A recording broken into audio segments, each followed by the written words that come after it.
George കുര്യനെ കേന്ദ്ര സഹമന്ത്രിയാക്കിയതുപോലെ തനിക്കും പരിഗണന കിട്ടുമെന്ന് കരുതിയാണ് അബ്ദുള്ളക്കുട്ടി കഴിഞ്ഞ കുറെ നാളുകളായി ഡൽഹിയിൽ തമ്പടിച്ചിരുന്നത്. എന്നാൽ അബ്ദുള്ളക്കുട്ടിയെ തിരിഞ്ഞുപോലും നോക്കിയില്ല BJP നേതൃത്വം. അതോടെ കുറെ നാളുകളായി ചിത്രത്തിലില്ലാതിരുന്ന അബ്ദുള്ളക്കുട്ടി ഒരു റീ എൻട്രിക്ക് ശ്രമിക്കുകയാണ്.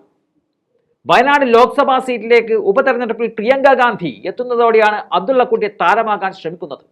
അതിന് വേറൊരു കാരണം കൂടിയുണ്ട്. വടക്കു നിന്നും രാഹുലും തെക്കു നിന്നും പ്രിയങ്കയും പാർലമെന്റിലെത്തിയാൽ അത് മോദിക്കും കൂട്ടർക്കും വലിയ തലവേദന ഉണ്ടാക്കുമെന്ന സത്യം BJP തിരിച്ചറിഞ്ഞിരിക്കുകയാണ്.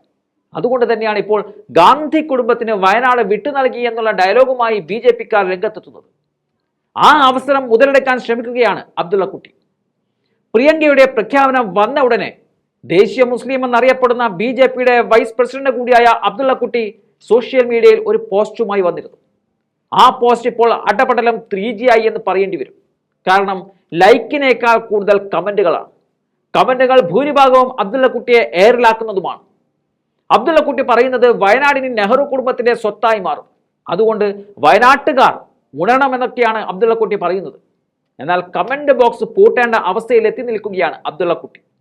തെരഞ്ഞെടുപ്പായാലും ഉപതെരഞ്ഞെടുപ്പായാലും ഓടിയെത്തി മത്സരിക്കുന്ന സുരേന്ദ്രന് വിശ്രമം നൽകി അബ്ദുള്ളക്കുട്ടി വയനാട്ടിൽ മത്സരിക്കൂ എന്നതാണ് സോഷ്യൽ മീഡിയ കമന്റുകൾ.